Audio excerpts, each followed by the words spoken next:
حدیث پاک میں آتا ہے کہ ملک الموت اترتا ہے، اس کے ساتھ 4 فرشتے ہوتے ہیں۔ وہ چاروں فرشتے آتے ہیں، اس کی پٹائی شروع کر دیتے ہیں۔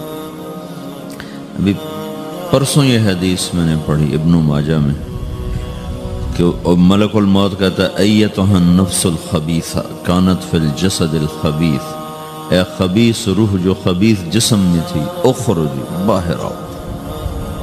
اب وہ واپس تو ہو نہیں سکتا، اپنے آپ کو روک تو سکتا نہیں، تو وہ حیران پریشان خوف زدہ، تو اس کے جواب میں اس کو ملک الموت کہتا ابشری ابشری بحمیم وغساق وآخر من شکلہ ازواج، تیار ہو جا خوفناک عذاب کے لیے اور کھولتے پانیوں کے لیے، کانٹے دار جھاڑیوں کے لیے اور بے شمار عذاب کی شکلوں کے لیے۔ تو اس کی روح کو جب کھینچتے ہیں تو رگ رگ سے وہ کٹ کٹ کے نکلتی ہے، تو سارا وجود زیر و زبر ہوتا ہے، سکرات کا درد ساری دنیا کے دردوں پر حاوی ہے۔ جب اس کی روح نکلتی ہے اور اس کو لے کر آسمان پر چلتے ہیں تو دروازے پر پہنچتے ہیں تو اندر سے فرشتے پوچھتے ہیں کون ہے؟ کہتے ہیں فلاں فلاں کا بیٹا ہے۔ کا نفس خبیثہ فی الجسد الخبیث، یہ تو وہی بدماش ہے جو بدماش جسم میں تھا، یہ وہ بدبخت روح ہے جو بدبخت جسم میں تھی، اس کے لیے آسمان کے دروازے نہیں کھل سکتے، اسے واپس کر دیا جائے۔ تو آسمان کے دروازے لا تفتح لهم ابواب السماء ولا يدخلون الجنة حتى يلج الجمل في سم الخياط، کہ ان کے لیے آسمان کے دروازے نہیں کھلیں گے اور ان کے لیے جنت کے دروازے نہیں کھلیں گے، پھر یہ وہاں سے نیچے گرائے جاتے ہیں جو اللہ کا قید خانہ ہے سجین۔ وما ادراک ما سجین کتاب مرقوم، وہ تمہیں خبر نہیں کہ وہ کیا خوفناک قید خانہ ہے جو اللہ تعالیٰ نے بنایا ہے، اسے وہاں دھکیل دیا جاتا ہے۔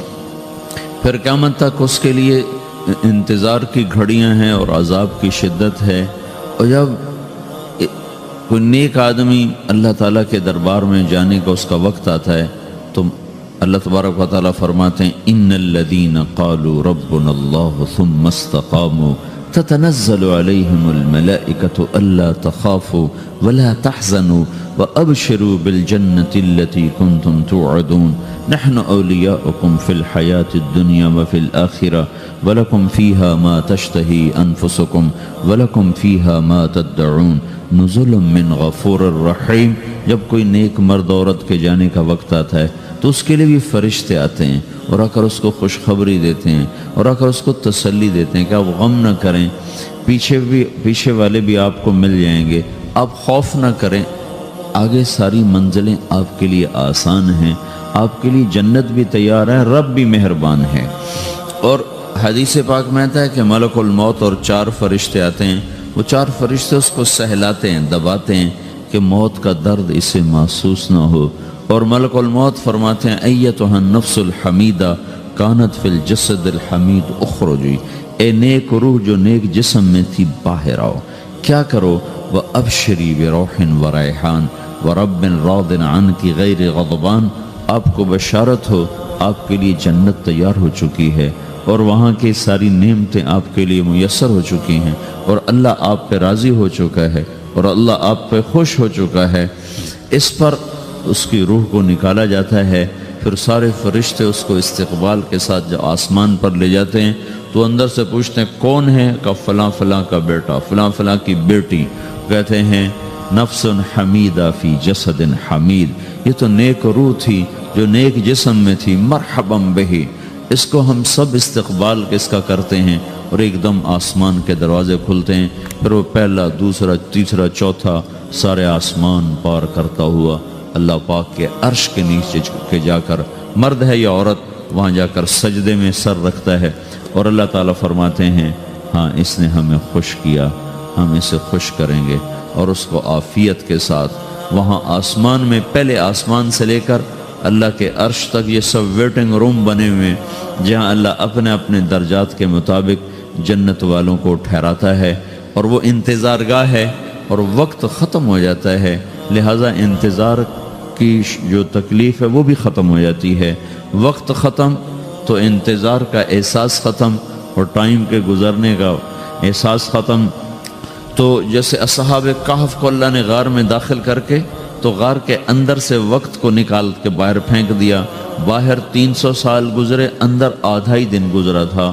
وہ جب اٹھے ہیں تو وہ 25 برس کا نوجوان 325 سال کا ہو کے نہیں اٹھا، وہ 25 سال کی عمر میں اٹھا ہے، نہ ناخن بڑا ہے، نہ مونچھیں بڑی ہیں، نہ ان کی داڑیاں لمبی ہوئی ہیں، چونکہ تو زندہ تھے، مر نہیں گئے تھے، تو زندہ کے تو بال بھی بڑھتے ہیں، ناخن بھی بڑھتے ہیں، لیکن وہ اس طرح اٹھے کہ 300 برس گزر گئے اور 25 برس کا نوجوان 25 سال کی عمر میں اٹھا ہے، 20 برس کا 20 برس کی عمر میں اٹھا ہے، اور وہ کہنے لگے کم لبثنا، بھئی کتنا ٹھہرے ہیں، کہ یومن او بعد یومن، لگتا ہے کوئی دن آدھا دن ٹھہرے ہیں۔ وہ صحیح کہہ رہے تھے، باہر اللہ تعالیٰ نے وقت کی گھڑی کو چلائے رکھا اور اندر غار میں اس کو سوئچ آف کر دیا، نکال دیا، یہاں وقت کو داخل نہیں ہونے دیا، تو وقت کے گزرنے سے جو بھی اثرات مرتب ہوتے ہیں وہ ان پر مرتب نہیں ہوئے، تو وہ 20 آدھا ہی دن کے بعد اٹھے ہیں، باہر 300 سال، اندر آدھا دن۔ یہی کچھ اللہ تبارک و تعالیٰ برزخ میں کر دیتا ہے، وقت کو ختم کر دیتا ہے، گزرنے کا احساس نہیں ہوتا ہے۔ تو اس طرح میرے عزیزو، یہ دو موتیں ہر انسان دیکھتا ہے، یا وہ جنت کے فرشتوں کا استقبال دیکھتا ہے یا جہنم کے فرشتوں کی مار اور پٹائی کو سہتا ہے۔ رابعہ بصری رحمۃ اللہ علیہ کا انتقال ہونے لگا تو انہوں نے رات کو فوت ہوئی تو انہوں نے اپنی خادمہ کو بلا کے فرمایا کہ کسی کو بتانا نہیں، جب میں مر جاؤں تو پڑوس میں 2-4 کو بلا کر نا میرا جنازہ پڑھوا دینا، اور جس کرتے میں تہجد پڑھتی تھی وہی میرا کفن بنا دینا، اور صبح بے شک لوگوں کو بتا دینا، میرے مرنے کے بعد میری میت کو رکھنا نہیں، فوراً دبا دینا۔ تو جب ان کا انتقال ہوا تو انہوں نے پڑوس کے 2-4-10-20 آدمی بلائے اور ان کو تدفین تجہیز سب کچھ ہو گئی۔ صبح شور مچا کہ وہ رابعہ بصری کا انتقال ہو گیا۔ تو اگلے دن وہ خواب میں اس خادمہ کو ملی اور کہا بیٹی تیری بڑی مہربانی، تو نے میری وصیت کے مطابق عمل کیا۔ اس نے دیکھا کہ انہوں نے ایک خوبصورت سبز لباس پہنا ہوا ہے، تو وہ فرمانے لگی، انہوں نے سوال کیا کہ آپ کے ساتھ قبر میں کیا ہوا؟ تو وہ کہنے لگی کہ میرے پاس منکر نکیر آئے تھے اور مجھ سے کہنے لگے من رب کی، تیرا رب کون ہے؟ تو میں نے کہا سبحان اللہ، 40 برس جس کو میں نہ بھلا سکی اس کو 4 ہاتھ زمین میں آ کے میں بھول جاؤں گی۔ ان کا 42 برس کی عمر میں انتقال ہوا تھا۔ تو وہ کہنے لگے سبحان اللہ، جس کو میں 40 برس نہ بھولا سکی میں اسے 4 ہاتھ زمین کے اندر آ کے بھول جاؤں گی۔ تو منکر نکیر کہنے لگے اس کا کیا حساب لینا؟ پھر انہوں نے پوچھا کہ وہ آپ کا وہ کرتا کہاں گیا تہجد والا جس میں آپ کو کفن دیا تھا؟ کہا وہ اللہ نے مجھ سے لے لیا ہے اور میرے اعمال کے خزانے میں رکھ دیا ہے، قیامت کے دن میرا وہ کرتا بھی میرے ترازو میں تولا جائے گا، اور مجھے یہ لباس پہنایا ہے جو جنت کا لباس ہے۔ یہ بھی ایک موت ہے۔ اس طرح بھی لوگ مرتے ہیں۔ اور دوسری بھی ایک موت ہے، ہمارے علاقے کی بتا رہا ہوں، اپنے علاقے کی۔ ایک زمیندار مر گیا، اس کی قبر کھودی، ساری بچھوؤں سے بھری ہوئی، ایسے جیسے چیونٹیاں پھر رہی ہوتی، تو انہیں وہ بند کر کے دوسری کھودی، ساری بچھوؤں سے بھری ہوئی، پھر وہ بند کر کے تیسری کھودی، ساری بچھوؤں سے بھری ہوئی۔ قبرستان میں اتنے بچھو کہاں سے آ گئے؟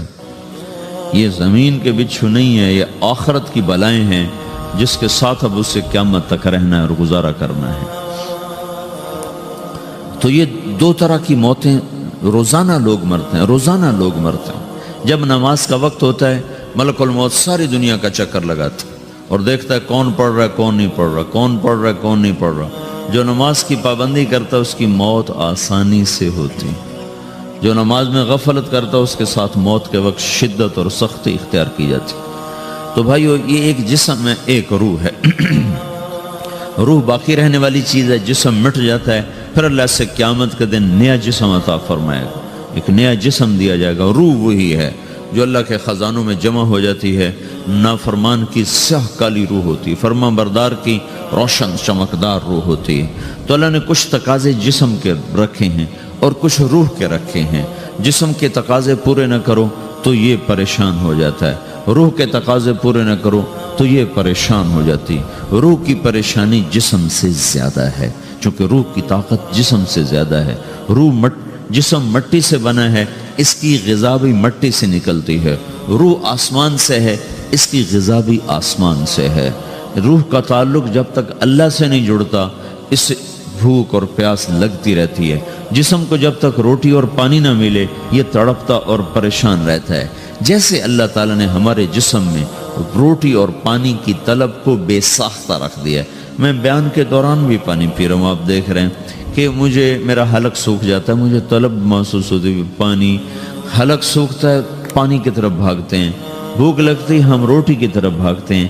یہ ایک ایسا اندر میں آٹومیٹک سسٹم ہے کہ ہم اس کو آف نہیں کر سکتے۔ یہ سوتے سوتے بھی بھوک کی وجہ سے آنکھ کھل جاتی، سوتے سوتے پیاس کی وجہ سے آنکھ کھل جاتی ہے۔ یہ ایسا خود اللہ تعالیٰ نے ساختہ نظام بنایا ہے کہ آپ اپنے جسم میں روٹی اور پانی کی طلب کو نہیں نکال سکتے۔ میرے عزیزو، ٹھیک اسی طرح اللہ نے انسانی روح میں اپنی طلب رکھ دی ہے اور اپنے رسول کی طلب رکھ دی ہے۔ یہ دو طلب ایسی ہیں کہ یہ آپ کے جسم روح سے نکل نہیں سکتی۔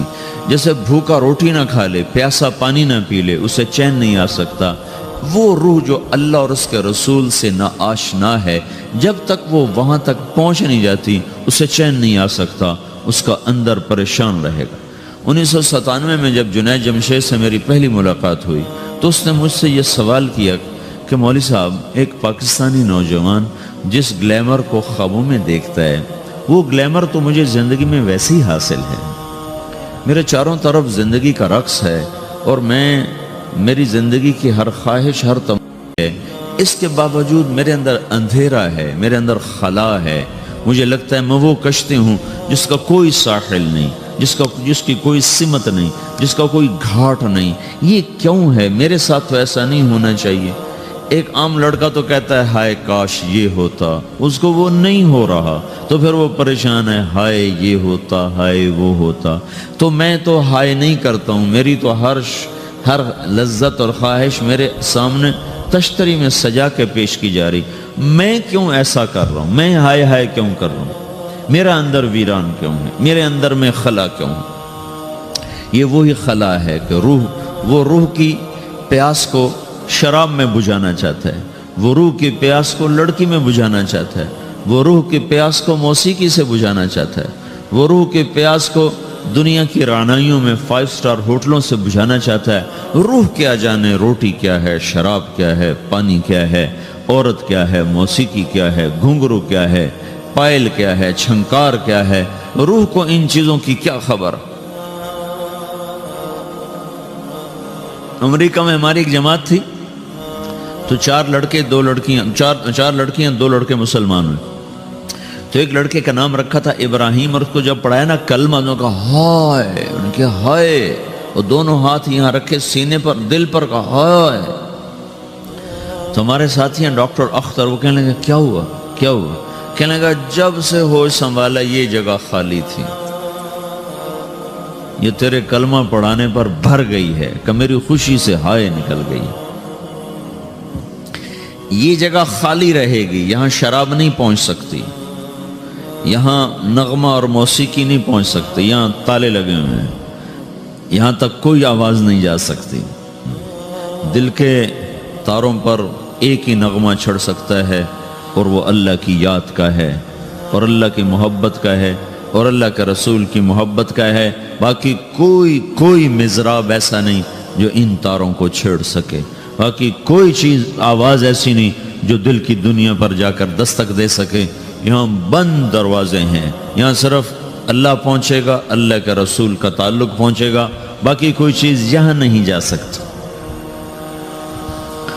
تو چونکہ آج ہمارا علم غلط ہو گیا، پنکھا بند کرو، ہمارا علم غلط ہو گیا ہے، تو ہم نے ان دنیا کی چیزوں کو سب کچھ سمجھ کر اس کی دوڑ لگانا شروع کر دی ہے۔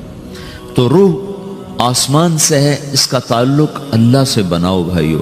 اللہ کا تعلق پائے بغیر نہ کوئی مرد مکمل ہے نہ کوئی عورت مکمل ہے، اور چونکہ براہ راست اللہ کو کوئی پا نہیں سکتا، چونکہ وہ ہمارے سامنے نہیں، اس کے اور ہمارے درمیان لاکھوں کروڑوں پردے حائل ہیں، تو اللہ اپنے بندوں میں سے ایک کو منتخب کر کے اپنا رسول بناتا ہے، اس پر اپنا آپ کھول دیتا ہے، پھر اسے کہتا ہے جا لوگوں کو بتا کہ یہ زندگی اللہ کو پسند ہے۔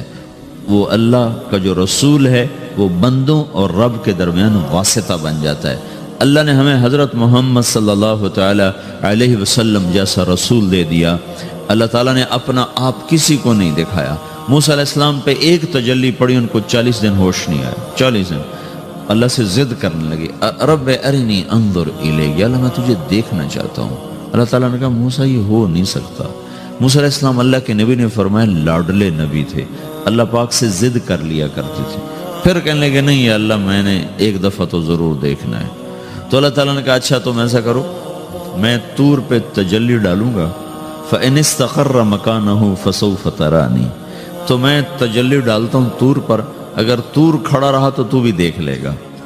تو اب اللہ خود سامنے نہیں آیا، صرف ایک تجلی اللہ کے عرشوں کے اوپر سے آنا شروع ہوئی ہے، بیچ میں آپ فاصلہ گنے، اور پھر وہ آ کر فَلَمَّا تَجَلَّى رَبُّهُ لِلْجَبَلِ، پھر وہ جبل پر پہاڑ پر آئی ہے، جَعَلَهُ دَكَّا، وہ پہاڑ ریزہ ریزہ ہو کر ہواؤں میں بکھر گیا، وَخَرَّ مُوسَى صَعِقًا، اور موسیٰ علیہ السلام بے ہوش ہو کے گرے۔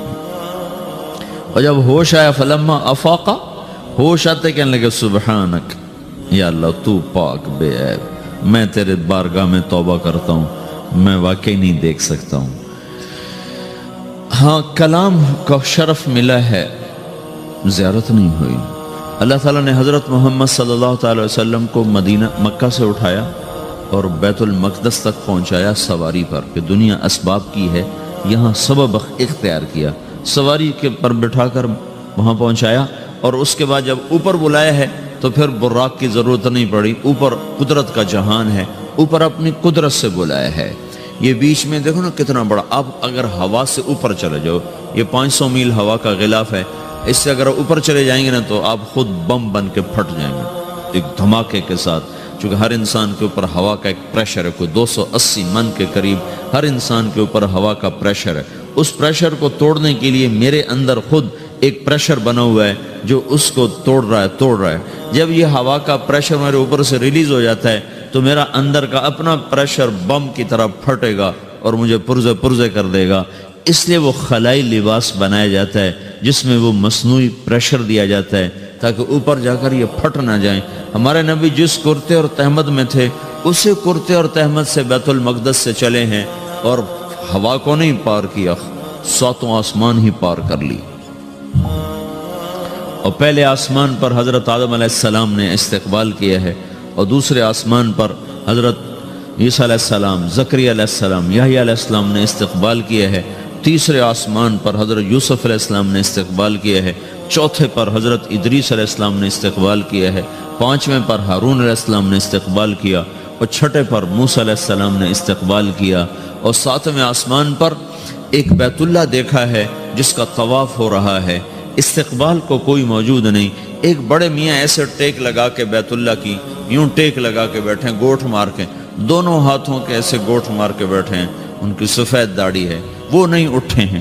باقی تو نبی بھی سامنے کھڑے ہوتے تھے استقبال کو، لیکن یہ بزرگ نہیں اٹھے ہیں۔ تو آپ نے پوچھا یہ کون بزرگ ہیں؟ تو جبریل نے کہا یہ آپ کے دادا ابراہیم علیہ السلام ہیں۔ آپ خود چل کے آگے گئے ہیں، وہ قریب آئے تو وہ اٹھے اور آپ کو گلے لگایا، ماتھا چوما، پیار کیا۔ سارے نبیوں نے استقبال کے دوران کہا تھا ہمارے بھائی آ گئے، مرحبا ہمارے بھائی آ گئے، لیکن جب ابراہیم علیہ السلام سے ملاقات ہوئی تو انہوں نے فرمایا مرحبا میرا بیٹا آ گیا، مرحبا میرا بیٹا آ گیا ہے۔ اور یہ جو حالانکہ مرتبہ تو ابراہیم علیہ السلام کا چھوٹا ہے، ہمارے نبی کا مرتبہ بلند ہے، لیکن رشتے میں ابراہیم علیہ السلام کا مرتبہ بلند ہے اور ہمارے نبی کا مرتبہ چھوٹا ہے۔ ابراہیم علیہ السلام اوپر جا کر دادا بن رہے ہیں اور یہ نیچے پوتا پڑپوتا بن رہے ہیں، تو رشتے کی نسبت میں آپ چھوٹے ہیں وہ بڑے ہیں۔ مرتبے اور مقام میں تو اللہ کے بعد آپ کا اور آپ کے سامنے کوئی ہے نہیں، بس اوپر اللہ اور نیچے اللہ کا رسول ہے، باقی سبھی نیچے ہیں۔